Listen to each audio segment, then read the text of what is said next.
ada pendapat lain? Kalau misalnya pun ada, itu bisanya seperti apa kondisinya kalau memang bisa dia jadi wali nikah?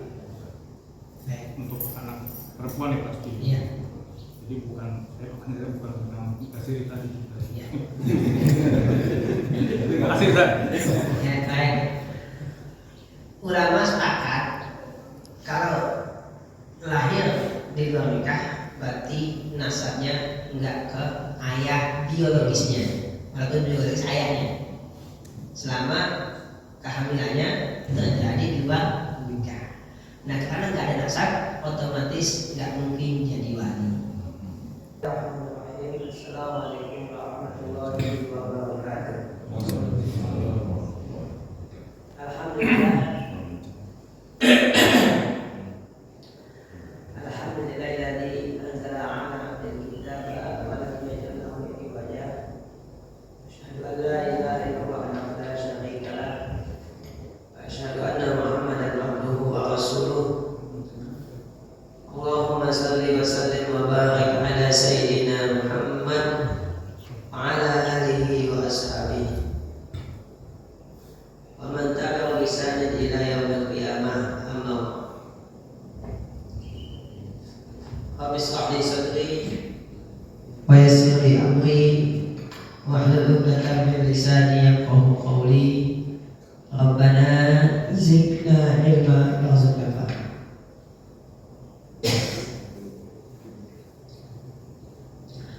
Allahumma zidna fahman nabiyyin wa hifdzal mursalin wa ilhamal malaikatil muqarrabin bi rahmatika ya arhamar rahimin. Subhanaka la ilma lana illa ma 'allamtana innaka antal alimul hakim. Allahumma faqihna fid din wa 'allimna ta'wil. Subhanaka la ilma lana illa ma 'allamtana innaka antal alimul hakim. Bapak hadirin jamaah salat subuh Masjid Baitul Salam yang dirahmati Allah Ta'ala, alhamdulillah kita bisa kembali bertemu pada subuh pagi hari ini di Masjid Baitul Salam dalam kajian kita Tafsir Al-Qurtubi. Mari kita membuka ta'lim kita dengan membaca surah Al-Fatihah, surah pembuka, dengan harapan Allah Ta'ala membukakan hati kita sehingga kita bisa memahami firman-firman Allah Ta'ala, agar kita dapat menjadikannya sebagai petunjuk kita dalam jalan kehidupan ini, hingga kita bisa selamat di dunia hingga akhirat. Al-Hadaniyah wa ala kulli niyatin salihah wa hadratin Nabi. Al-Fatihah. A'udzu billahi minasyaitonir rajim. Bismillahirrahmanirrahim. Alhamdulillahi rabbil alamin, arrahmanir rahim, maliki yaumiddin. Iyyaka na'budu wa iyyaka nasta'in. Ihdinas siratal mustaqim. Siratal ladzina an'amta 'alaihim ghairil maghdubi 'alaihim waladdallin. Amin. Yang terakhir kita sampai kepada potongan ayat dari ayat 282. Fa'in lam yakuna rajulaini farajulun wa imra'atani. Allah Ta'ala mensyariatkan untuk menjaga hak setiap orang.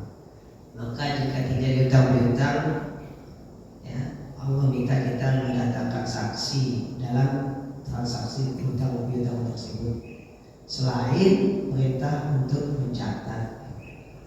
Ya. Adapun saksinya adalah dua orang laki-laki.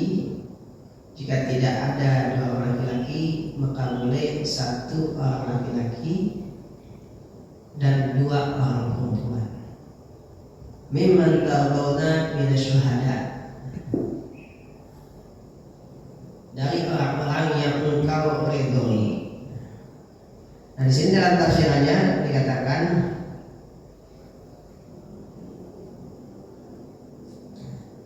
masalah yang ke-31, Bahasanya kalimat mimman tardawna minasyuhada yang artinya dari orang-orang yang engkau ridho sebagai saksi. Sebagaimana kita ketahui, ridho itu adalah penerimaan di hati. Artinya hati kita menerima, hati kita tidak menolak. Itu namanya ridho. Ya. Nah, saksi ini harus dari kalangan orang yang kita terima, baik ya saksi laki-laki ataupun saksi perempuan. Ya, gitu. Nah, ini berlaku untuk semua orang, terutama orang-orang yang sedang terlibat dalam hukum terkait hutang piutang ini. Ya. Kalimat mimman tardawna ini berarti menunjukkan mungkin ada saksi yang kita tidak terima. Karena terkadang ada orang menyampaikan berita kita percaya, ada orang menyampaikan berita kita tidak percaya. Itu kadang subjektivitas itu kadang ada. Kalau si A ngomong saya percaya, tapi kalau si B ngomong saya tidak percaya. Itu mana mimman tardawna. Ya, itu mana mimman tardawna.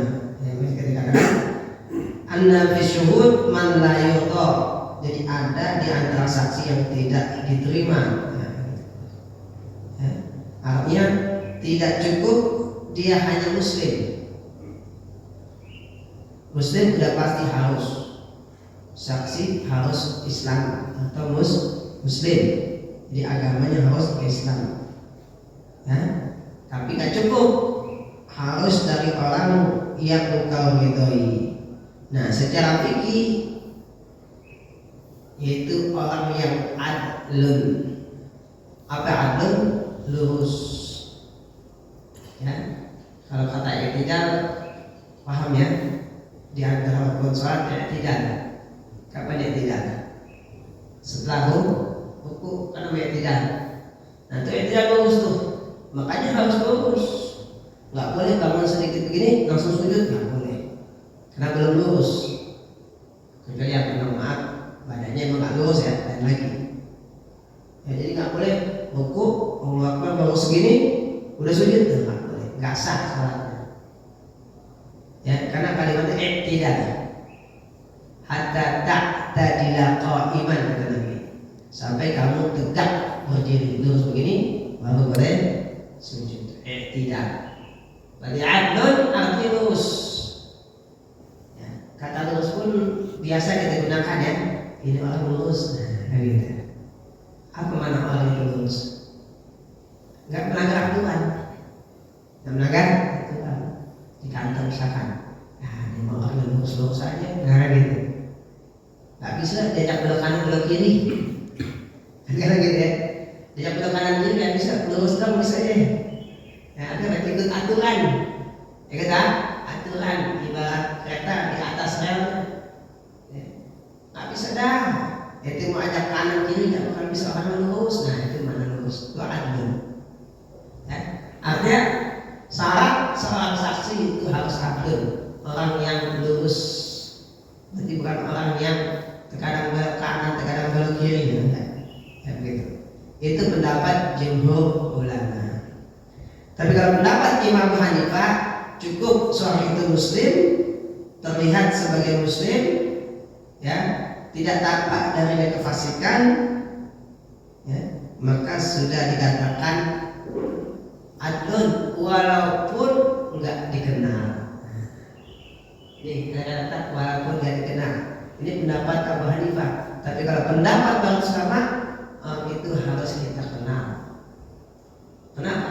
Karena dikata mimman tardawna, dari orang yang kau ridhoi, dari orang yang kau terima. Nah, bagaimana kita ridho kalau kita nggak kenal? Ya, misalkan kita biasa nih kalau jamaah tak kenal semua. Tiba-tiba ada orang salat, pasti akhirnya kenal tuh siapa itu? Nah, kan gitu. Seperti yang pernah terjadi zaman Nabi. Sahabat lagi kumpul dengan Nabi, tiba-tiba ada seorang datang. Enggak ada yang kenal satupun siapa orang tersebut. Berarti bukan penduduk setempat, karena enggak ada kenal. Tidak tahu dari jauh dari mana-mana. Cuma herannya kok bajunya bersih, putih, rambutnya rapi, nggak kusut. Kan kalau orang dari jauh kan kemungkinan bajunya lusuh, berdebu, banyak jalan kena debu, atau rambutnya mungkin agak sedikit kusut. Dia nggak rapi. Itu kisah hadis tentang rukun Islam, iman dan ihsan. Berarti keren. Gitu ya, sama tanda-tanda kiamat ya, hadis satu paket. Ternyata dia adalah malaikat Jibril yang menjelma menjadi manusia. Nah di sini poin yang kita akan apa? Gak dikenal. Ya kan gak dikenal. Nah, jadi kalau zaman tetap kita kenal, walaupun mungkin nama kita lupa atau berkenalan nama, tapi kita kenal. Oh iya si fulan emang jamaah sini. Itu kalimat mimman tahu. Tapi kalau Imam Abu Hanifah nggak mensyaratkan demikian. Selama dia Muslim, tidak diketahui kalau dia itu pernah berbuat kefasikan, maka dia dikatakan adlun. Ya seperti itu.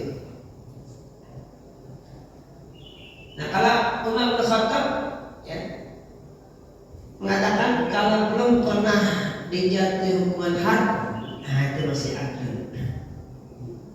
Nah kalau bahasa sekarang ya, adlun itu ada surat keterangan dari mana? Dari kepolisian, SKCK. Tapi herannya nih, pemerintah punya aturan ya, semua rakyat di seluruh bikin SKCK. Tapi kalau pejabat mantan koruptor masih boleh nyalek. Ya, lucu ya, mantan koruptor masih boleh nyalek, kan udah jelas dipidana. Orang yang pernah terlibat dalam pembunuhan dijatuhi hukuman boleh jadi polisi lagi, nah kan? Ya, jadi aturan itu maunya hati, maunya nafsu mereka aja dah. Ya, maunya suka-suka mereka. Ya mestinya enggak lah, enggak adil lagi. Kalau saksi aja harus adil, apalagi orang yang punya kewenangan. Ya, mestinya nggak boleh nih, harus bertentangan dengan Pancasila. Ya, yang mengatakan ketuhanan yang Maha Esa, di mana kita harus patuh pada peraturan Tuhan, kan gitu. Ya, ini dah, ya maunya berkaji lah, ya begitu. Ya, tapi di sini saksi disyaratkan adlun, ya, karena kalimatnya mimman tardawna minasyhadat. Dalam ayat lain, washhidu dawai adlin minkum wa aqimus syahadata lillah. Ya. Kalimat minkum ini berarti menunjukkan dari kalangan kalian. Kalian ini siapa? Ya kaum muslimin. Tapi ada kalimat dawai adlin, ya, orang yang adlun, orang yang lurus. Berarti nggak cukup dia muslim, tapi harus adlun. Kan memang faktanya begitu, banyak orang muslim tapi nggak adlun. Agamanya Islam, KTP-nya Islam, ya kan? Baju koko punya, peci punya, kapan memang lagi seremonial dipakai begitu, ya kan? Ke masjid kadang Jumatan doang, muslim memang, ya muslim, tapi nggak adlun karena sholatnya bolong-bolong, ya kan? Kadang dalam bisnis, dalam berinteraksi dengan orang suka membuat kecurangan, nah itu nggak adil yang begitu, ya. Apalagi sampai korupsi, nggak adil dah, ya. Kan pejabat kita kebanyakan begitu, ya. Banyak yang korupsi, ya. Baik korupsi yang terstruktur ataupun korupsi yang tidak terstruktur, ya. Itu ada angka 300T katanya. 300 T ketahuan, bingung saya. Kapan aja 300 T ketahuan. Hawa begitu. Kemana tuh Menteri Keuangan 300 T ketahuan? Ya, kalau kita ya, nah 300 T. Bingung saya. Oh 300 T, kalau 300 juta mungkin ada 300 T. Hawa ya, udah banyak nggak adil dah. Ya, banyak nggak adil. Maka kita kembali ke Quran. Wah, ini benar-benar zaman sekarang udah sulit ketemu orang yang lurus, ya. Nah sehingga kalimat mimman tardawna ini menjadi hujah bagi ulama bahwa saksi nggak cukup muslim, nggak cukup beragama Islam, tapi juga harus adlun atau lurus, ya seperti itu. Karena ada kalimat mimman tardawna minas syuhada, ya seperti itu.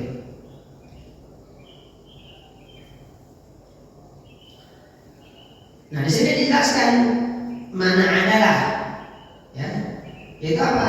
Ayyakuna mujtaniban lil kaba'ir muhafizan ala muru'atihi wa ala tarkis sarwa'ir zahirul amanah ghaira mughaffal. Yang dikatakan lurus adalah orang yang menjauhi dosa besar, ya, yang menjaga kehormatan dirinya dan meninggalkan dosa-dosa kecil, ya. Jadi menjauhi dosa besar, berarti nggak pernah melakukan dosa besar, pembunuhan, misalkan, pencurian. Ini mestinya kalau orang udah pernah dipidana korupsi udah nggak adil lagi harusnya. Ya mestinya memang nggak boleh lagi nyampe, apalagi ya calon bupati, gubernur, pasti nggak boleh. Ya. Atau orang yang nggak ada buruah itu orang Malaysia katanya buruah ya. Tapi kita pakai buruah ya, marwah, marwah, ya, marwah itu mesti menjaga hal yang pantas. Artinya apa? Bukan hanya pantas menurut syariat, juga pantas menurut masyarakat. Contohnya nih, waktu kita masa pulang hari-hari pertama, ya saya nggak terbiasa pakai topi, ya terbiasa pakai topi kan, gitu. Itu loh, Ustaz nggak pakai topi, nah gitu. Ya kan, hati pantasnya begitu gitu kan. Nah itu namanya walaupun nggak pakai topi itu sebenarnya nggak dosa kan. Nah itu namanya begitu. Ya, karena kita pakai lengan pendek dianggap nggak pantas kan ya. Karena bukan awal ya. Nah itu namanya mu'ah. Ya, seperti itu. Ya, jadi bukan hanya sekedar wajib dan tidak wajib, tapi pantas dan tidak pantas. Jadi yang masih menjaga kepantasan. Nah kalau orang pejabat ngomongnya aja sudah kasar, wah itu nggak adil lagi sudah. Memang nggak pantas kalau pejabat-pejabat yang kasar-kasar begitu, mestinya nggak boleh dipejabat, karena jadi contoh jelek. Ya. Ini merupakan. Nah kalau saksi aja seperti ini, syaratnya saksi. Gimana Pak? Pemimpin atau wakil rakyat, gitu. Nah kemudian ulama menjelaskan, kenapa kok saksi berat banget syaratnya? Bukan hanya Islam, bukan hanya sebagai Muslim, tapi harus adlun, lurus, yaitu tidak pernah berbuat dosa besar, menjauhi dosa kecil, dan menjaga muru'ah. Menjaga muru'ah. Bahkan di sini pendapatan mengatakan hasanus sirah. Ya. Jadi perjalanan ini bagus. Nah, ini kalau zaman sekarang bagus. Ya. Karena kalau kita lihat saksi-saksi di pengadilan, kalau ada syarat kayak gini memang agak susah juga, agak susah. Nah dikatakan kenapa demikian? Li'anna syahadata wilayatun azimatun wa martabatun munifatun wa yaqabul qaul ghairi al-ghair. Karena syahadat atau saksi itu wilayah, kewenangan yang besar. Kenapa kewenangan besar? Karena saksi perkataannya itu bisa menjadi penentu hukum buat orang lain. Bagaimana kalau kita lihat persidangan kan begitu. Hakim kan memutuskan perkara berdasarkan kesaksian saksi. Ya, berdasarkan kesaksian saksi. Nah kalau berdasarkan kesaksian kemudian keputusannya adalah hukuman mati, kan nggak sepele kan? Karena kan hakim nggak boleh memutuskan perkara berdasarkan apa yang dia ketahui, tidak boleh. Ya, itu kaidah hukum, itu bukan hanya dalam Islam ya. Hakim tidak boleh memutuskan perkara berdasarkan apa yang ia ketahui. Dia melihat mencuri, nah dia akan menjadi hakim itu. Seorang hakim dia saksinya, nah baru boleh begitu. Itu kaidahnya begitu ya.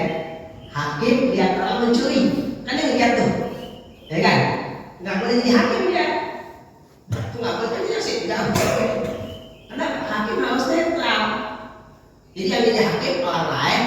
saksinya, nah begitu. Ya, berarti kan hakim itu memutuskan perkara berdasarkan kesaksian saksi. Berarti kan kesaksian saksi kan kedudukannya kan kritikal banget ya, nggak sembarangan.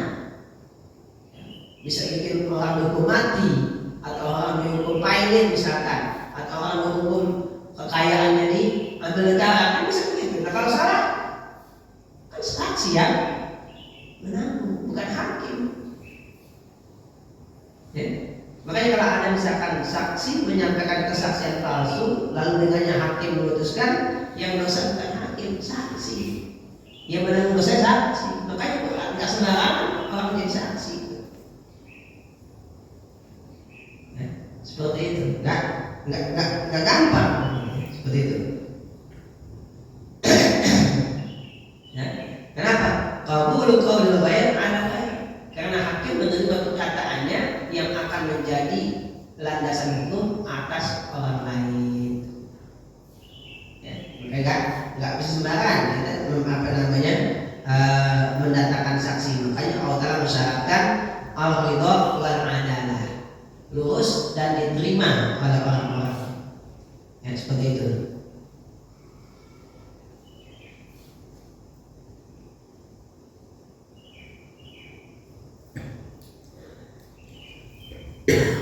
Jadi menurut ulama, saksi dalam perkara apapun, baik perkara pidana ataupun perdata, syaratnya tidak cukup hanya Islam, tapi juga harus adil, lurus. Tapi kalau kata Abu Hanifah enggak. Kalau masalah pidana, ya dia harus adil juga. Tapi kalau masalah perdata, boleh enggak adil. Makanya kalau menurut Abu Hanifah, saksi pernikahan itu kalau seorang yang fasik boleh. Ya, orang yang fasik boleh, nggak harus adil. Ya, buat saksi pernikahan boleh, walaupun dia nggak adil, bukan orang-orang lurus. Ya, misalkan orang itu fasik.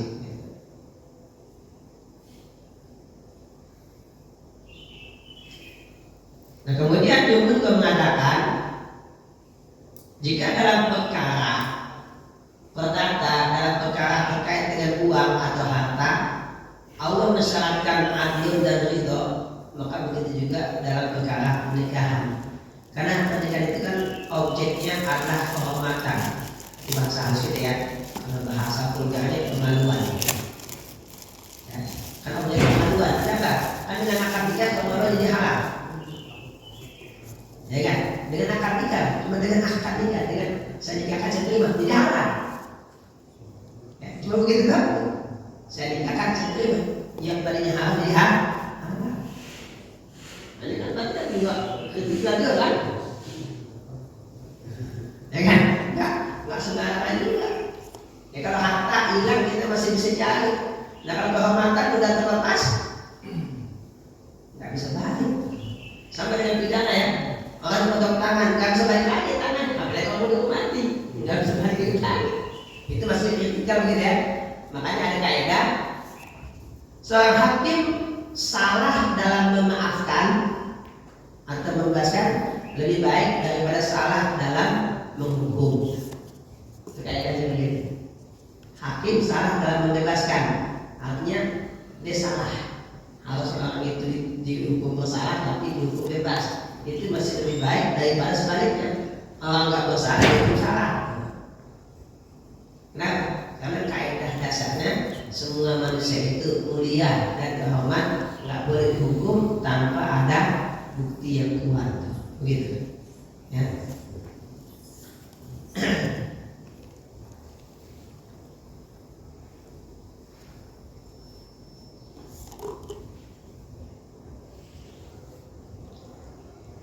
Jadi kalau pernikahan tadi kita katakan ya, karena objeknya kehormatan dan juga termasuk nasab, ya, termasuk nasab, maka di sini disyaratkan ya, adalah sebagaimana disyaratkan dalam hal terkait dengan harta, begitu.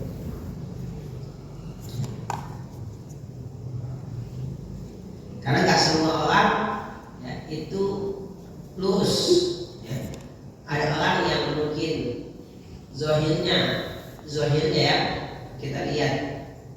baik, nah ternyata kita tertipu. Ya, misalkan dari tutur katanya manis gitu kan, maka akan menggambar itu wa minan nasi may yu'jibuka qawluhu fil hayati dunya wa yashhadu Allah ala ma fi qalbihi wa huwa aladul khisam. Di antara orang ada yang perkataannya tentang kehidupan dunia manis, membuat kamu takjub, bahkan untuk meyakinkan kebenaran perkataannya dia menjadikan kamu sebagai saksi. Ya. Kan di antara cara menilai orang dengan kata-kata, jadi kan kata-kata yang manis. Makanya saya kalau suka ikutin persidangan itu pengacara tuh, pengacara tuh harus pintar ngomong, karena kalau dia salah ngomong bisa kalah kasusnya. Cuma kalau dia salah ngomong. Tapi Nabi sudah mengisyaratkan wa inna minkum la yakunu alhana min akhihi. Di antara kalian mungkin ada yang lebih pandai berbicara dibanding saudaranya. Fa ahkumu lahu. Dengannya aku pun memutuskan untuk dia sebagai pemenang perkara. Arti hakim itu kan bisa juga kadang ya gara-gara penjelasannya yang begitu kuat padahal mungkin palsu, kan bisa jadi seperti itu. Ya, karena saya beberapa kali ikutin berita-berita kayak gitu, karena kan berita itu kan memang live ya. Saya suka mendapati hakim itu kadang apa? Terlalu lebar gitu. Ya, terlalu lebar masalahnya selalu lebar. Karena kalau menurut saya ya kalau ada terbukti ya membunuh ya udah selesai. Ngapain sih sampai sidang berpuluh-puluh kali ya? Udah selesai. Juga jadi satu laki-laki berbanding dengan 20 orang. Ya, kalau Ta'ala antadillah ihdahuna, karena ada kemungkinan dia lupa. Karena mana tadillah ditansa, ya, dia bisa jadi lupa. Ya, jadi lupa, maka fadzakira ihdahuma. Nah sehingga yang satunya mengingatkan yang lainnya. Jika dalam Islam itu perempuan kesaksiannya setengah dari laki-laki. Berarti kalau laki-laki 2 orang, berarti perempuan 4, laki 1, perempuan 2. Dengan alasan seperti ini, antadillah ihdahuma fadzakira ihdahuma. Ya, nah di sini dikatakan yang dimaksud dengan ad-dhalal an-syahadah inna huwa nisyanu juz'in minha wa dzikru juz'in. Ya. Jadi yang dimaksud dengan dhalal atau sesat dalam memberikan kesaksian adalah lupa sebagian, ingat sebagian. Ya, seperti itu. Nah, kemudian ditasai juga. Ya, karena dengan 2 tadi fadzakira ihdahuma. Jadi saling melengkapi. Saling melengkapi. Ya, seperti itu. Ya mungkin zaman sekarang ada yang protes, ini kesannya diskriminasi. Ya tapi kita sebagai orang mukmin yang percaya karena Allah yang ngomong ya kita terima. Mungkin suatu saat ada yang meneliti dan menemukan kebenaran Al-Quran secara ilmiah. Kenapa kok perempuan harus berdua sementara laki-laki boleh sendiri? Saya yakin suatu saat ada yang menemukan. Ya, ada menemukan. Karena kita yakin seyakin-yakinnya selama Allah yang mengatakan atau Rasul yang menyampaikan, kita percaya pasti benar. Dan itu pasti yang sesuai dengan fitrah kita sebagai manusia. Tidak mungkin salah. Yakin, seyakin-yakinnya. Kenapa? Karena Allah yang menciptakan kita, Dia yang Maha Tahu. Ala lahul khalqu wal amru. Dialah yang menciptakan, dialah yang mengatur. Kita nggak paham, ya? Mungkin suatu saat kita paham, gitu. Saya yakin suatu saat akan ada orang yang menemukan, ya, kenapa perempuan kesaksiannya setengah dari laki-laki, artinya dia harus berdua. Kalau kita mengatakan fadzakira ihdahuma al-ukhra, sehingga saling mengingatkan kalau lupa, ya, seperti itu.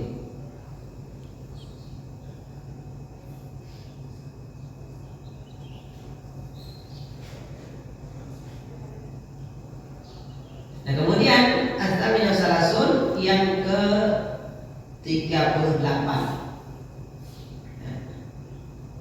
Wala ya'ba syuhada'u idza ma du'u. Para saksi layaklah enggak boleh menolak idza ma du'u jika dipanggil. Enggak boleh menolak nih kalau dipanggil. Ya. Nah tapi di sini ada dua tafsiran. Yang pertama dipanggil untuk menjadi saksi ketika akad. Kedua dipanggil untuk menjadi saksi ketika ada perselisihan. Gitu ya. Yang hukumnya beda nih. Ya. Jadi ada tahammul, ada memikul kesaksian dan menyampaikan kesaksian. Nah ini hukumnya beda. Kalau memikul kesaksian artinya begini, si A sama si B ingin melakukan akad. Dia butuh 2 orang saksi. Kalau ente jadi saksi, jadi hukumnya mandub, bukan wajib. Artinya selama masih mungkin ada orang lain, kita boleh nolak. Oh yang lain aja deh, boleh.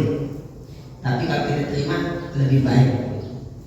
Ya, itu namanya mandub. Mandub itu kalau kita bilang sunnah. Kalau kita kerjakan pahala, kalau kita tolak bukan dosa. Sekali lagi ya. Yang pertama dipanggil untuk menjadi saksi saat akad, seperti akad nikah misalkan, akad jual beli misalkan, itu namanya dipanggil untuk menjadi saksi saat akad. Dan hukumnya mandub, bukan wajib. Artinya kalau kita menolak nggak dosa, selama ada kemungkinan orang lain bisa jadi saksi. Tapi kalau nggak ada sama sekali, ya udah wajib. Begitu. Oke. Nah yang kedua dipanggil menjadi saksi ketika ada sengketa di pengadilan. Nah ini wajib. Ini wajib kali ini. Kita tadi kan punya informasi tuh, ya kan, yang dibutuhkan oleh hakim. Nah kalau kita dipanggil, wajib untuk memberikan kesaksian. Nggak boleh nolak. Nggak boleh nolak. Karena kita tahu perkara tersebut, kita bisa memberikan kesaksian. Jika dipanggil, nggak boleh nolak. Wajib hukumnya. Wajib. Wajib itu kan berarti kan kalau kita tinggalkan dosa. Ya, wajib tuh, nggak boleh nolak. Ya. Jadi kalau kita sudah tahu begini informasinya, begini beritanya, maka kita jika dipanggil wajib datang, nggak boleh nolak. Ya, nggak boleh dong. Itu ya. Jadi kalau dipanggil menjadi saksi ketika akad, berarti kan belum ada kasus, belum ada perkara, belum ada sengketa. Nah, itu kita boleh nolak, boleh nerima. Tapi kalau nerima lebih baik. Ya, kenapa? Karena itu sudah bab tolong menolong. Ya kan, wa ta'awanu 'alal birri wat taqwa. Adapun kita dipanggil oleh hakim karena kita punya informasi untuk disampaikan sebagai kesaksian, nah ini nggak boleh nolak. Kenapa? Karena kalau nolak hak orang bisa hilang. Nggak boleh nolak. Makanya sebagai ulama juga menjadikan ayat ini sebagai dalil wajibnya untuk memberikan suara dalam pemilu. Kan diundang tuh, kan diundang kan, ada istilah undangan, ya kan, undangan kan istilahnya. Berarti kan pemerintah mengundang kita untuk memberikan suara. Nah, memberikan suara itu sama dengan memberikan kesaksian. Ya, saya bersaksi si fulan pantas menjadi pemimpin, kan begitu. Makanya jadi perkara pemilu itu enggak main-main sebenarnya. Memberikan kesaksian. Ya, si A pantas jadi pemimpin. Itu namanya kesaksian. Memberikan kesaksian. Kali kita nggak tahu, wah saya nggak tahu ini siapa nih. Nah mungkin seperti itu dia bisa nggak datang. Tapi kalau dia tahu, wajib dia datang. Wajib, nggak boleh absen, nggak boleh enggak. Kenapa? Karena dipanggil atau diundang. Ya, itu walaya syuhada ila madu li isbati syahadah. untuk menetapkan syahadah. Yang seperti nggak boleh menolak, ya seperti itu. Bahkan dalam sebuah hadis ya disebutkan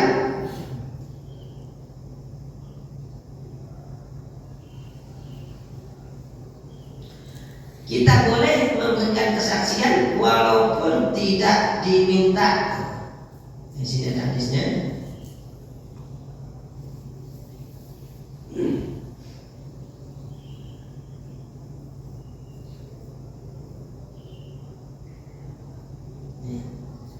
Khairus syuhada alladzi ya'ti bi syahadatihi qabla ayyus alaha. Sebaik-baik saksi adalah yang datang memberikan kesaksian sebelum diminta. Kalau kita punya informasi ya, yang bisa kita sampaikan sebagai kesaksian, sampaikan walaupun enggak diminta. Walaupun enggak diminta. Tapi dengan ketentuan memang kita punya berita yang valid.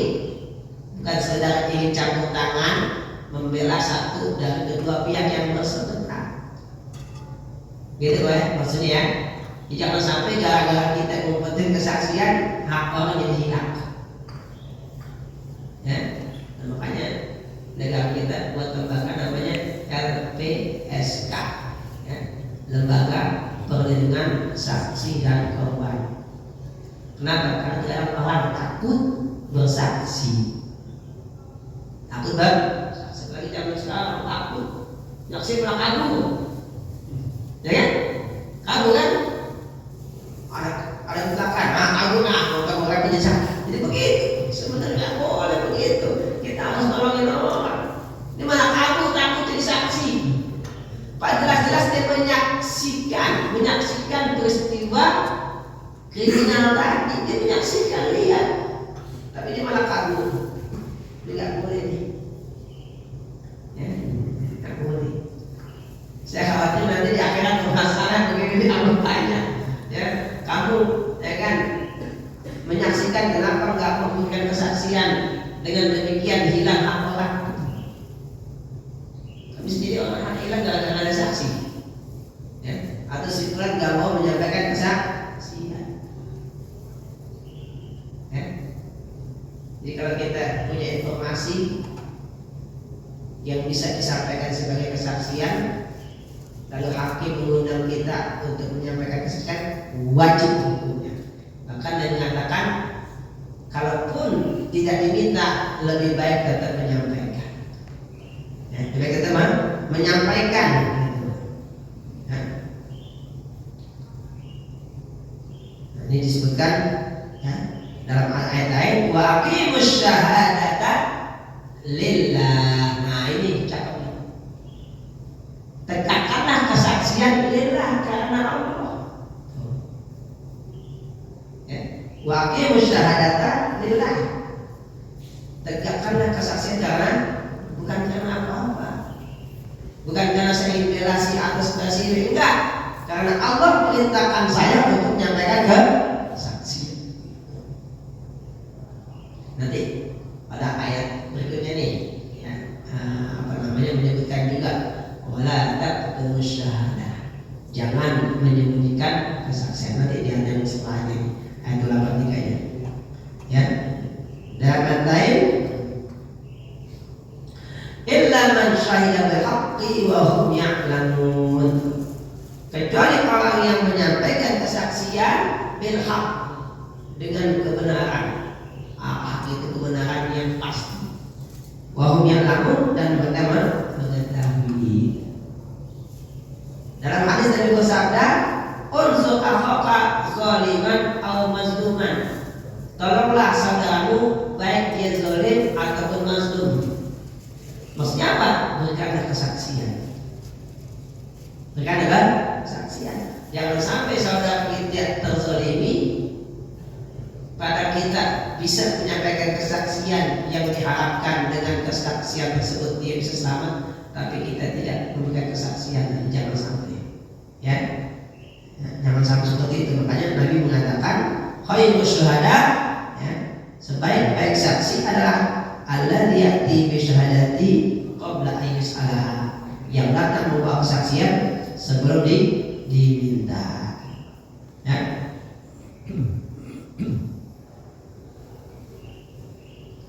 Nah, bagaimana dengan hadis Nabi? Ada hadis Nabi yang menyebutkan di antara tanda-tanda akhir zaman.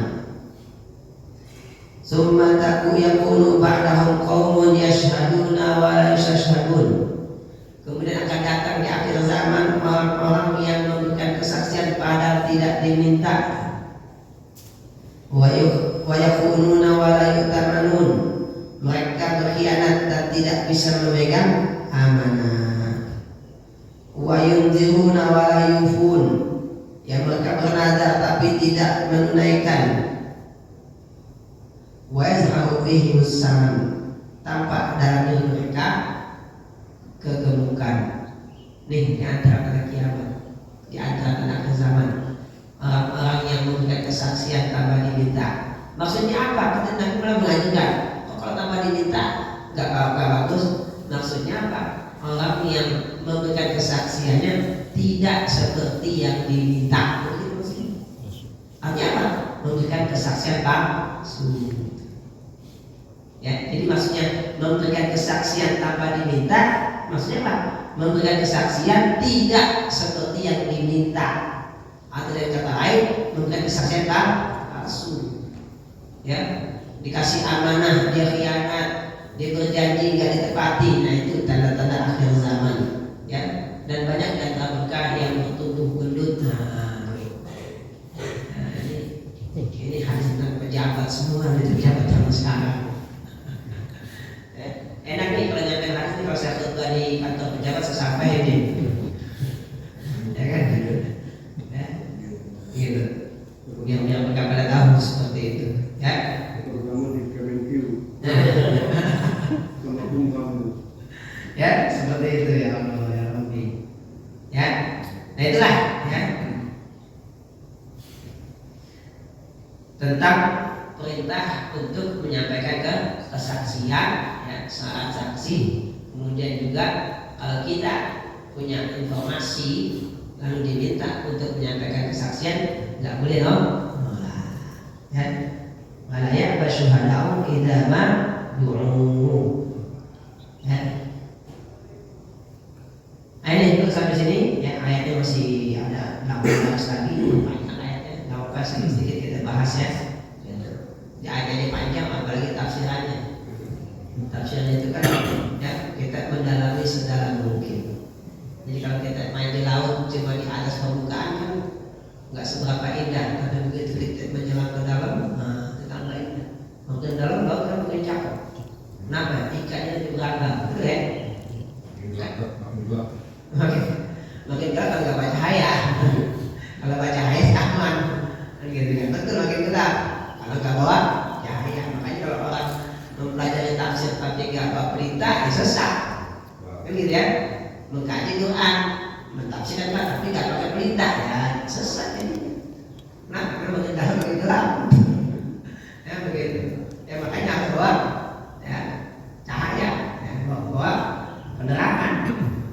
Baik, ya, karena waktu juga kita cukupkan sampai di sini. Seperti biasa, jika ada yang ditanyakan silakan sebelum kita. Silakan. Silakan. Biar bagus, ngomong. Biar bagus. Ada dua. Yang pertama terkait dengan saksi palsu tadi. Apakah pada zaman Rasul atau zaman sahabat pernah ada kasus saksi palsu seperti itu, dan kemudian bagaimana sanksinya? Itu yang pertama. Kemudian yang kedua terkait dengan kisos. Apakah di dalam Islam kisos itu harus diputuskan dulu oleh hakim bahwa itu salah, kemudian diberikan hukuman kisosnya, ataukah misalnya boleh saksi yang menyaksikan kejadian itu langsung mengeksekusi kisosnya itu? Dua itu. Sepertinya pernah saya baca mungkin zaman sahabat kali, bukan zaman Nabi. Ya, cuma saya lupa tokoh-tokohnya itu. Di antaranya dengan orang Yahudi gitu, ya kan? Kalau nggak salah Sayyidina Ali, kalau nggak salah ya, cuma saya lupa tokoh. Ya, dia mengklaim kalau itu baju perang punya dia. Padahal benar, padahal kan bukan punya dia gitu. Ya kan? Ya. Tapi karena hakim memutuskan perkara berdasarkan kesaksian, ya hakim memenangkan Yahudi tadi. Ya kan? Iya kan ya? Cuma kalau saya Ali ya, ya kan? Saya Ali kalau saya, saya Ali kan punya saksi ya. Kalah nih. Kalah. Ya kan? Kalau nggak salah hakimnya Surah kalau nggak salah. Ya. Nanti justru yang pula tajam ya, begitu fairnya hakim. Walaupun saya Ali kalau saya kan lagi jadi ada ini kalau nggak salah. Ya kan? Jadi presiden ya, tapi dikalahkan. Karena melihat hakim dalam Islam begitu jujurnya, begitu adilnya, berdasarkan kesaksian, kan bisa aja. Nah, ini Yahudi, nih saya nali, nggak mungkin dong. Saya nali yang salah, begitu kan bisa ya? Kan kalau kita begitu ya kan? Nah, masa kita nggak percaya saya nali? Mungkin seperti itu. Nah, tapi faktanya tidak, karena hakim harus memutuskan perkara berdasarkan kesaksian di pengadilan ya, bukan di luar. Karena hakim nggak boleh menerima informasi dalam ruang sidang. Ya, makanya berat sebenarnya jadi hakim ya. Dia benar-benar nggak boleh menerima perintah dari luar. Karena dari luar kan bisa berpengaruh juga. Ya, nggak boleh. Nah, akhirnya kemenangan Yahudi di segala dan Yahudi masuk Islam. Itu yang saya pernah lihat tadi. Kalau zaman lagi mungkin nggak ada ya, karena memang manusianya mungkin bersih-bersih kan ya. Ya, begitu. Tapi kalau terkait dengan hukuman, sejauh yang saya pelajari, kalau hukuman pidananya nggak ada. Ya, artinya kalau orang saksi palsu itu nggak ada pembidanaan, apakah dicambuk, apakah dipenjara, itu nggak ada. Yang ada hukuman moral. Itu apa? Nggak diterima lagi kesaksiannya untuk seterusnya. Nah, itu. Kalau itu ada. Wala taqbalu lahum syahadatan abada. Ya, jangan lagi kalian menerima kesaksiannya selama-lamanya. Itu berarti hukuman moral. Ya, ada hukuman seperti apakah hukuman denda misalkan atau hukuman fisik itu tidak ada. Ya, jadi hukuman moral aja. Ya, kalau bahasa kita mungkin ya dicoret namanya, ya, di blacklist ya, gitu. Atau kalau misalkan kan ada orang dicabut hak politiknya, nggak boleh memilih dan nggak boleh dipilih kan gitu. Ya kan itu kan di antara hukuman ada begitu ya. Nah, berarti hak memilihnya dicabut. Memilih kan itu kan termasuk dari kesaksian. Nah, itu jadi hukuman moral aja. Ya. Jadi kalau hukuman pidana atau hukuman denda atau fisik itu enggak ada. Itu yang saya tahu selama ini gitu. Oke. Nah, yang kedua tentang qisas. Ya, qisas itu tidak boleh diputuskan kecuali oleh hakim, nggak boleh. Karena kalau dibolehkan A bunuh B, langsung bangga B bunuh A, bunuh A nanti ya kan begitu. Ya kan, tapi itu yang terjadi sebelum Islam datang. Ya, gara-gara asas A bunuh B, suku B nyerang suku A, apa akhirnya kan begitu. Itu zaman sekarang anak-anak tahu kan bisa begitu. Gara-gara satu kan namanya gitu, mau nyerang semuanya. Nah itu makanya nggak boleh kecuali hakim. Ya, karena kalau enggak ini dicawas nanti. Ya, itu. Jadi nggak boleh kecuali hakim. Semua pidana ya, nggak boleh kecuali hakim. Tapi kalau perdata masih boleh pakai hakam atau arbitrase. Betul ya? Ya kan? Kalau perdata masih boleh.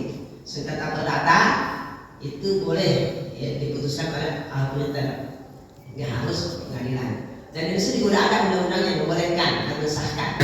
Jadi kalau perdata boleh, kalau pidana nggak boleh sama sekali. Kalau pidana hanya hakim yang memiliki kewenangan untuk mengadili dan memutuskan. Ya, tak bisa dihukum itu sama. Kalau pidana nggak boleh. Kalau perdata masih boleh. Ya, belum jelas ya? Oke. Ada lagi sekarang? Ya. Ya. Tadi yang saksi lah. Kalau dia mengetahui peristiwanya, ya, kalau dia dipanggil menjadi saksi untuk sengketa, kan berarti wajib mau ya? Iya. Atau setelahnya berdoain berarti ya? Iya, betul. Karena kan dia punya dua fase, kalau doain benar. Iya, lain dengan saksi yang sebelum peristiwa ya. Iya, itu kalau kifayah namanya. Iya, kifayah. Nah itu kalau saksinya itu dia nggak mau karena mungkin ada ketakutan, kekhawatiran gitu ya. Dia nanti dia mendapat ancaman atau apa dari korban ya, atau keluarga korban gitu. Iya. Apa boleh dia menghindar meskipun dia tahu peristiwanya itu. Iya. Persis gitu ya. Tapi karena kekhawatiran itu, mungkin dia juga kalaupun ada LPSK, dia juga masih nggak yakin gitu dengan peran LPSK itu. Iya. Bisa saja ancamannya itu lebih besar potensinya, gitu. Sehingga dia menghindar. Yang pertama. Yang kedua tentang tadi yang Pak Bagus, bahwa untuk kisah itu yang memutuskan harus hakim pengadilan. Itu kalau kita korelasikan dengan ayat Al-Quran bajaja sayyi'atun misluha, itu berarti harus ada proses. Ya, nggak langsung meskipun kita tahu peristiwanya kita langsung mengeksekusi begitu saja. Iya. Dua hal itu. Ya sudah. Assalamualaikum. Waalaikumsalam. Jadi yang pertama, kalau dia nggak mau melakukan kesaksian karena khawatir dirinya terancam, kan gitu ya. Gitu. Nah, gimana hukumnya? Nah, ini nanti tergantung tingkatan ancamannya. Ya. Jadi ada kaidah dalam fikih namanya idza ta'aradat mafsadatani ru'iya a'zamuhuma dararan birtikabi akhafihima. Jika ada dua darar, dua kerusakan, dua-duanya saling bertentangan. Kalau saya nggak menyampaikan kesaksian, dia akan bahaya. Tapi kalau saya menyampaikan, saya bahaya. Berarti kan dua-duanya dong, ya kan? Dua-duanya bahaya kan? Nah, ru'iyah akhaffuhuma darar. Perhatikan mana yang darahnya lebih ringan. Ditimbang tuh, mana yang darahnya, mana yang bahaya lebih ringan. Ya, mana yang lebih berat, mana yang lebih ringan. Nah, yang lebih ringan yang diambil. Gitu. Ya, yang lebih ringan yang diambil. Kalau memang menurut pertimbangannya ini berat, kalau saya menyampaikannya resikonya saya bisa mati, ya mungkin masih bisa seperti itu. Ya, karena setiap kita memang diperintahkan untuk menjaga nyawa kita. Oke, tapi kalau kita punya wasilah, punya sarana yang bisa menjamin keselamatan kita dengan tetap menyampaikan kesaksian, maka kita harus usahakan. Ya, seperti tadi LPSK. Pada sebelum kita menyampaikan kesaksian, kita hubungi LPSK.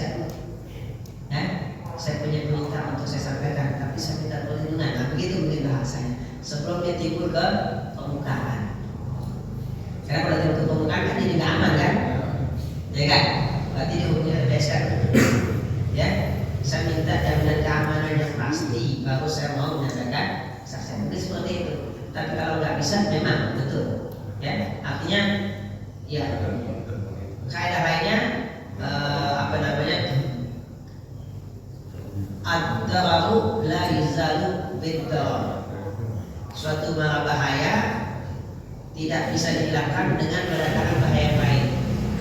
Gitu ya? Artinya ya kalau dia selamat saya kagak, sama aja kan memindahkan mara bahaya.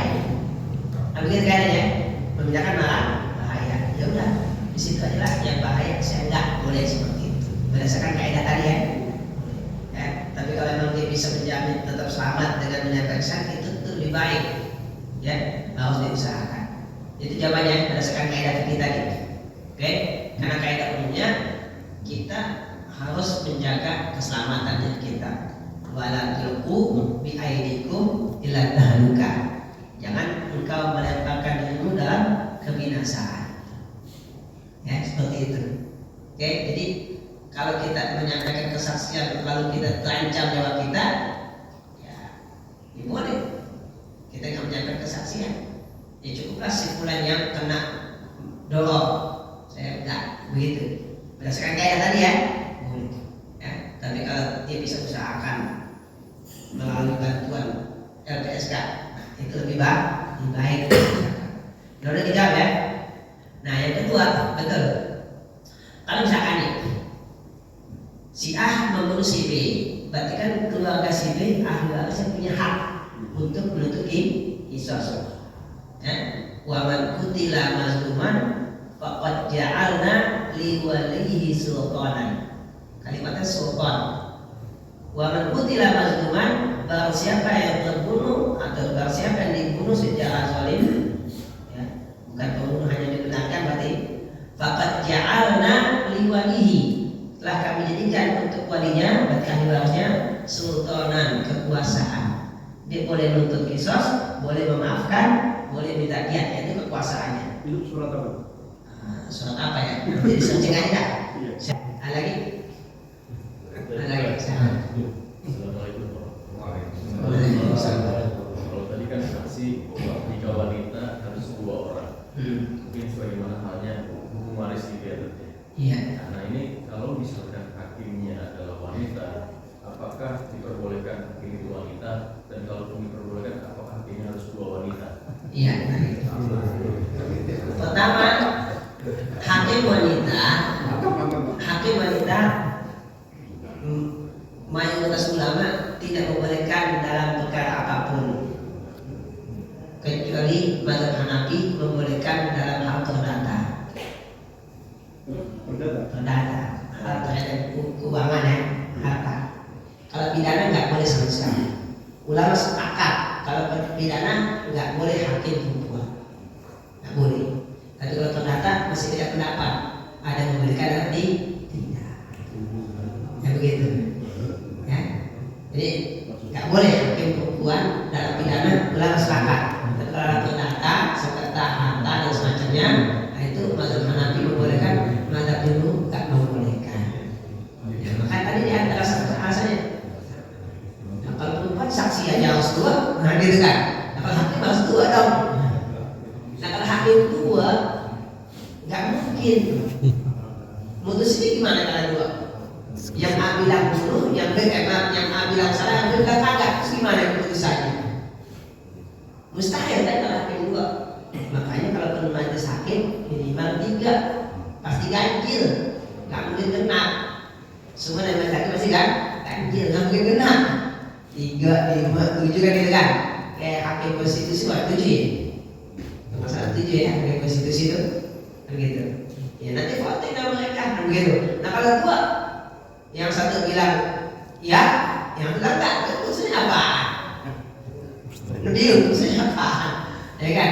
Jadi kalau hakim perempuan 2, ya di lapangan ini nggak mungkin. Gitu. Jadi hakim tetap 1.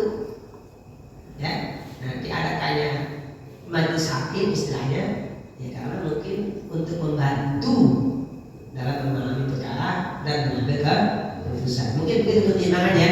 Karena kalau dalam Islam yang saya pelajari nggak ada majelis hakim, hakim takut begitu aja. Ya, gitu. Tapi yang sejauh yang saya ketahui, kalau ulama-ulama sekarang tetap tidak melarang adanya majelis hakim tadi. Nah, karena ya kemampuan hakim di zaman dulu dengan sekarang ya beda. Dulu hakim sendirian sanggup, kalau sekarang sendirian pusing ya siaran. Kebayang ya? Coba kebayang nggak? Ya kasus semacam Sambo itu sendirian mikirin. Ya, kebayang ya? Mikirin sendirian gimana coba? Oh Allah, pusing nggak? Mungkin hakim nggak tidur kali berapa hari ya?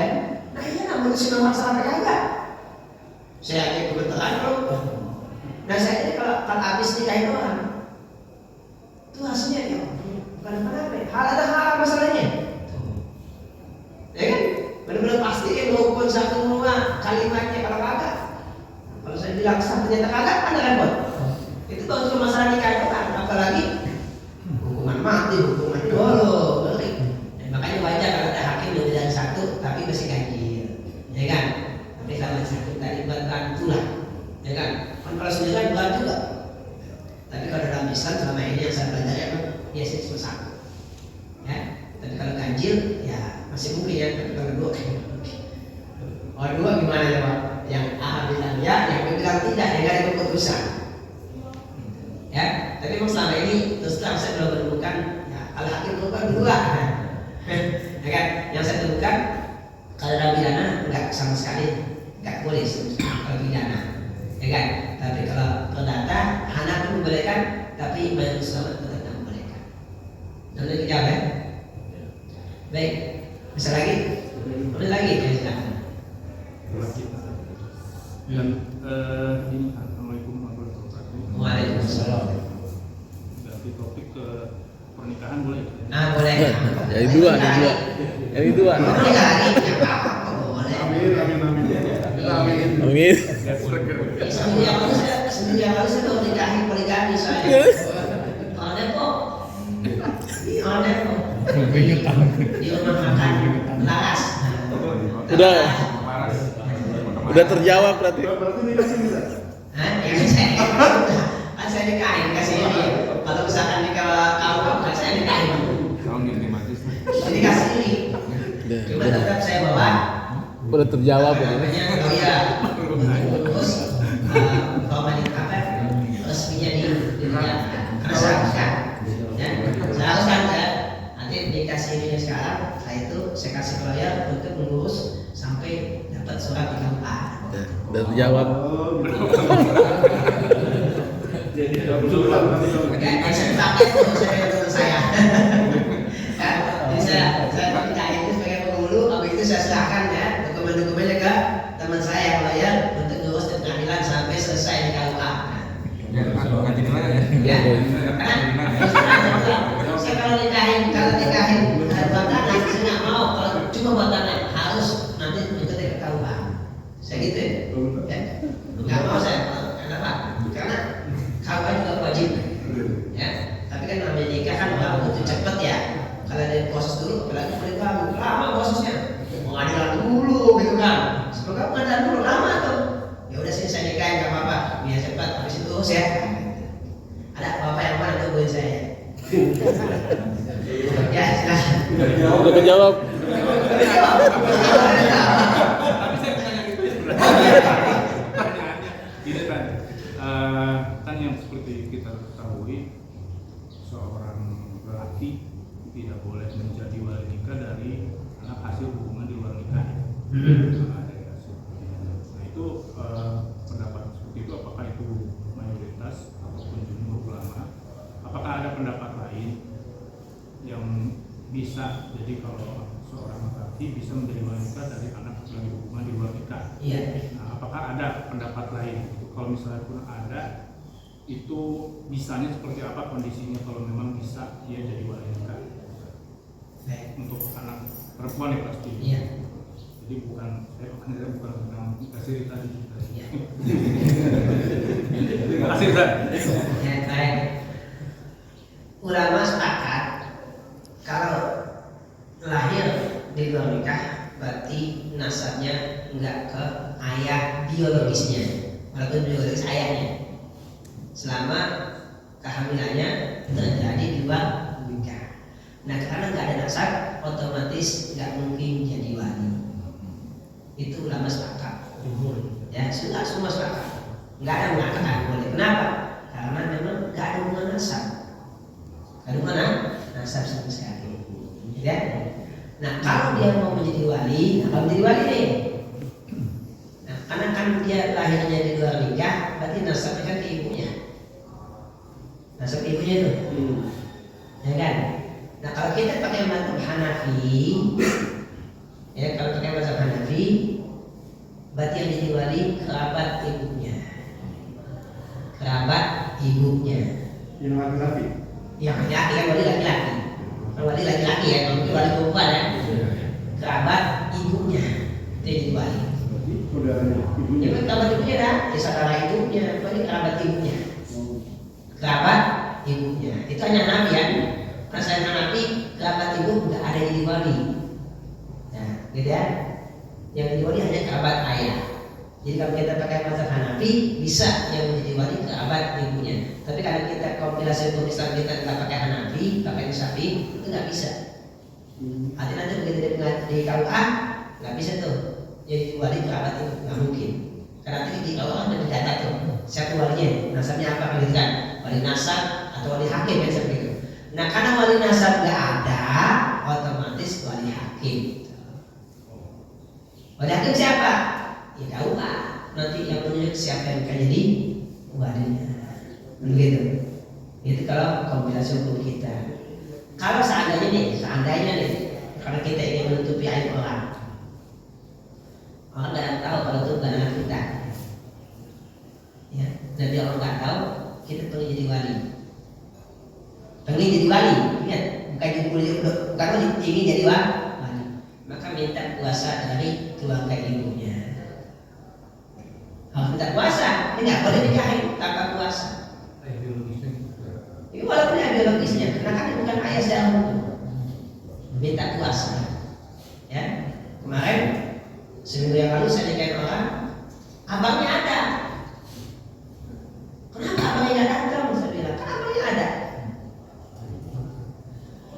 Ya udah, telepon saya bilang, video call. So abangnya berkuasa ke saya, lalu saya nikahin. Awalnya nggak ngerti kan, tolong nikahin aja. Nah, yang nikahin itu wali, bukan saya bilang, saya nggak boleh nikahin, saya nggak punya kuasa buat nikahin. Ada yang nggak ada. Diurut kan? Oh yang ada abang, ya udah. Lo kenapa nggak bisa datang? Hanya pas hari aja, nggak bisa datang. Ya udah, telepon. Ya sudah dikasih kuasa ke saya, baru saya nikahin. Gitu. Kan yang berhak menikahkan wali nasab, kalau nggak ada baru wali hakim. Nah wali nasab dalam contoh kasus ini kan nggak ada. Kalau pakai hukum Syafi'i, mau nggak mau hakim dalam hal ini kan KUA. Nanti KUA tuh, ya kan? Atau mungkin juga misalkan nih dalam hadis tertutup kita bilang ke KUA, berarti minta kewenangan dari KUA untuk kita yang menikahkan. Nah begitu juga, gitu ya. Walaupun cara lisan boleh, walaupun nggak tertulis ya, karena hukum Islam kan asalnya secara lisan. Tulisannya cuma buat dokumentasi. Gimana? Cukup jelas? Karena dalam hal ini yang berwenang menikahkan secara hukum yang sah adalah KUA. Kenapa? Karena wali nasabnya nggak ada. Oke? Nah berarti minta tuh si ayah biologis tadi kewenangan dari KUA untuk dia menikahkan. Jadi dari ayah aja lah, nggak usah terbuka. Ya kan? Dasir ini anak sebenarnya secara hukum bukan anak saya, tapi secara biologis anak saya. Berarti kan secara hukum saya nggak bisa diwali. Cuma kan orang nggak tahu kalau dia bukan anak hukum, anak secara hukum. Nah biar tertutup lah, biar saya jadi wali. Izinkan saya jadi wali. Nah secara lisan aja nggak perlu tertulis. Ya kalau saya jadi KUA saya izinin. Ya udah Bapak silakan. Kenapa? Kan saya punya kewenangan buat di sini. Gitu ya, seperti itu. Berarti harus ada itu dulu ya. Harus ada. Ada deal-dealan ya. Ya harus. Kan namanya wilayah, kewenangan. Kewenangan kan harus kita punya.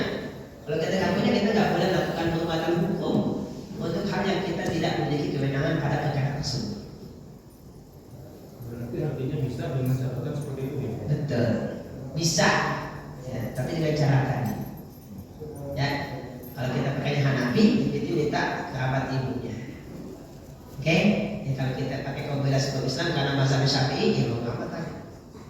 Cuma kan, ya biasanya kayak gitu-gitu dari awal udah ditutupin. Jadi kau pun nggak tahu kenapa? Karena di aktenya itu kan udah sama dia, ya kan? Mungkin ya di akte nama dia. Kamu nggak nanya aja di akte nama dia, nama si Fulan tadi, Fulana binti Fulan. Ya udah kalau nggak pakai nanya lagi. Tapi ingat deh, karena kita tahu hukum jangan melanggar, jangan melanggar ya, jangan. Kenapa? Ini terkait sah dan tidak sah, terkait haram dan halal. Oke, itu jalur seperti itu ya tadi. Ya, walaupun semua cukup di belakang layar, nggak perlu dilihatkan kepada siapapun ya, karena menutupi aib itu termasuk hal yang diperintahkan. Oke, karena walaupun dia anak biologis bukan anak secara hukum, tetap mahram. Kenapa? Karena kan ibunya kita nikahin. Nah gitu. Paham ya? Kan ibunya kita nikahin kan? Nanti kalau ibunya kita nikahin jadi mahram juga. Artinya nggak batal ya. walaupun bukan anak secara hukum, karena kan ibunya dinikahi. Ya jadi nggak masalah. Oke, cukup jelas. Oh, bisa lagi? Ya silakan deh. Kompilasi hukum Islam kita. Kenapa hanya mengakomodir mazhab Syafi'i? Karena mazhab-mazhab yang lain juga bisa kita pakai. Sudah benar, dibenarkan. Iya, kalau ini saya agak susah menjawabnya. Terus terang karena yang ditanya pekerjaan orang, tapi saya ditanya gitu. Ya kan orang yang bikin saya ditanya gitu. Aku saya nanya mereka dulu ya, yang bikin hukumnya gitu. Ya, kenapa kok mengadopsi hanya hukum Islam? Padahal mestinya di sejauh yang saya pelajari dalam dunia fikih, hakim itu dikasih kebebasan untuk memutuskan hukum dengan mazhab apa yang menurutnya benar atau maslahat, kan begitu? Iya, sudah gitu. Ya, Mestinya begitu. itu kalau menurut saya mestinya begitu. Sejauh yang saya pelajari ya, yang saya pelajari begitu. Hakim diberikan kebebasan untuk memutuskan berdasarkan mazhab mana aja yang menurutnya paling benar atau paling maslahat. Kan empat mazhab itu Ahlussunnah wal Jamaah semua. Nah ya, contoh kasus nih, ada orang menikah, nggak punya wali, dipanggillah saya, terus saya tanya, ada anak enggak? Ada saat, ya udah anak jadi wali. Loh, kan menurut Syafi'i nggak boleh, nah begitu kan? Betul, menurut Syafi'i nggak boleh, tapi menurut mazhab yang tiga boleh. Nah, dan nikah selesai. Ya, Ya. dulu. Itu contoh itu mana? Kasus begitu. Ya, di mana? Lucunya apa? Oh, udah hadir masih mau nyari wali. Saya kan, orang kumpul di masjid, udah kumpul, baru nyari wali kan lucu. Oh, dari mana sebelum acara? Pas menikah bingung yang nikahin siapa nyari walinya? Ya kan, ayah udah nggak ada, kakek udah nggak ada, saudara kandung nggak ada, yang laki perempuan semua, paman saudara ayah nggak ada. Saya tanya, ada anaknya? Ada. Ya udah, anaknya jadi wali. Jangan udah dewasa ya kan ya? Udah dewasa udah balik. Kan mereka bingung. Memang boleh sana jadi wali? Boleh, menurut mazhab selain Syafi'i. Betul. Tapi mestinya hakim itu dengan kebebasan untuk memutuskan juga sesuai dengan mazhab yang menurutnya paling benar, paling kuat atau paling maslahat. Nah, gitu. Karena faktanya begitu ya. Karena kalau kita terikat satu mazhab jadi sempit itu. Sempit gitu, terus terang. Tapi kita harus paham juga, jangan asal pindah-pindah aja. Jangan nanya gurunya dulu, ya. Jangan asal pindah ya. Nanya gurunya dulu, jangan asal pindah. Pindah-pindah aja, yang ada nanti rusak. Karena dalam dunia itu kan begitu, gak boleh pindah-pindah deh kan. Bukan hanya masalah fikih ya. Dalam dunia lain juga kalau ada masalah juga nggak semua pindah. Ya, harus tanya gurunya dulu. Gitu. Oke, cukup ya. Baik, udah jam 7. Nah, kita cukupkan sampai di sini pertemuan kita. Saya udah hampir-hampir ya kan. Baik, insyaallah kita lanjutkan lagi pada pertemuan yang akan datang. Mudah-mudahan apa kita pelajari bisa jadi ilmu yang bermanfaat. Al-Fatihah. Alhamdulillah. Iyyaka na'budu wa iyyaka